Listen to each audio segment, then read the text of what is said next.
ఈ ప్రపంచంలో అందరికంటే పిరికైన వాడెవరో తెలుసా నాన్న? ఒక ఆడపిల్ల తండ్రి. గణేష్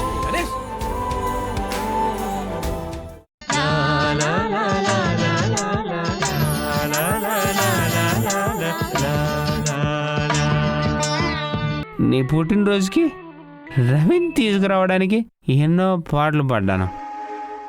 ఇన్ని చేసిన నాకు పాలల్లో ఈగను తీసేసినట్టు, కూరలో నుంచి కరివేపాకును తీసేసినట్టు ఎంత తేలిగ్గా తీసి పడేశావు. నువ్వు బాధపడితే నీ కన్నీళ్ళని చూసి తట్టుకోలేక బాధపడింది నేను. చివరికి నువ్వు లంగా ఓణి వేసుకొని వస్తే అందంగా ఉన్నావు అని పొగిడింది నేను. ఇవన్నీ చూసిన నాలో ఉన్న ప్రేమ నీకు కనిపించలేదా కుముదా?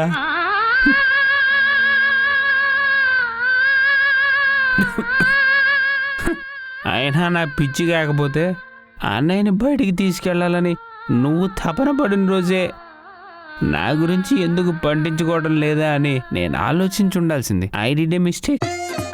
ఆ రోజు నీ బండి ఎక్కి నేను ముళ్ళ కంపలో పడ్డప్పుడైనా కూడా నాకు అర్థం కాలేదు. నువ్వు నన్ను పట్టించుకోవడం లేదని, నా ప్రేమని గుర్తించడం లేదు అని. పొలంలో మొలిచిన కలుపులాగా, చెరుకు మిషన్లో నుంచి పడిన పిప్పిలాగా నన్ను పక్కన పడేశావు.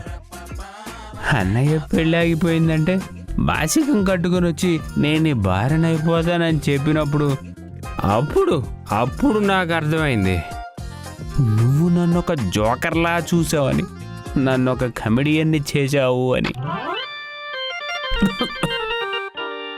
ప్రేమలో విఫలమైతే గుండె చెరువైపోతుంది. అందులో చేపలుండొచ్చు, పీతలుండొచ్చు, నత్తలు ఉండొచ్చు, కానీ బాధ మాత్రం నాకే ఉంటుంది.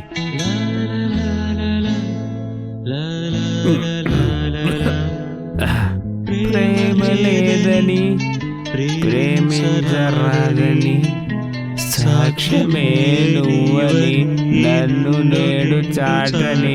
ఓ ప్రియా, ఓ కుముదా, ప్రేమ లేదని, ప్రేమించరాదని కుముదా,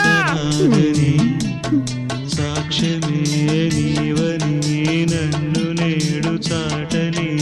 ఓ ప్రియా జోహారులు.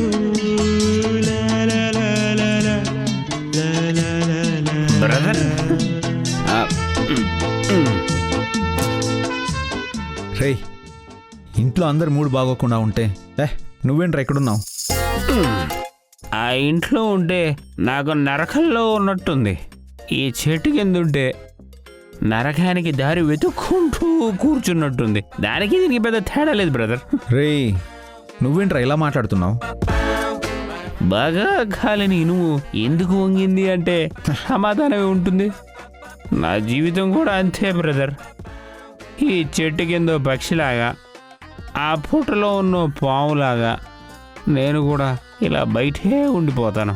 నువ్వు లోపలికి వెళ్ళి బాగా. రేయ్, ఇప్పటికే జరిగిన సంఘటనలతో అసలు ఎవరికి మూడేం బాగాలేదు. ఇప్పుడు నువ్వు కామెడీ చేయాలని ట్రై చేస్తే మాత్రం ఊరుకునేదిలే చెప్తున్నా. ఇక్కడ నువ్వు ఒంటరిగా ఉంటే అక్కడ మేమందరం ఏం చేయాలరా? బ్రదర్, అయినా ఏదో కోల్పోయిన వాళ్ళగా భుజం మీద షాల్వా ఏంట్రా? తాగేసిన వాళ్ళ మొహం ఏంటి? ముక్కలు చేసిందని నీకు ఎలా చెప్పను బ్రదర్. ఈటీవీ విన్ గుర్తుకొస్తున్నాయి, గుర్తుకొస్తున్నాయి, గుర్తుకొస్తున్నాయి.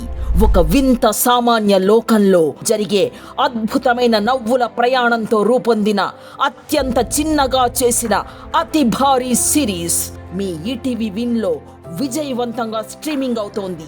గుర్తుకొస్తున్నాయి, గుర్తుకొస్తున్నాయి, గుర్తుకొస్తున్నాయి.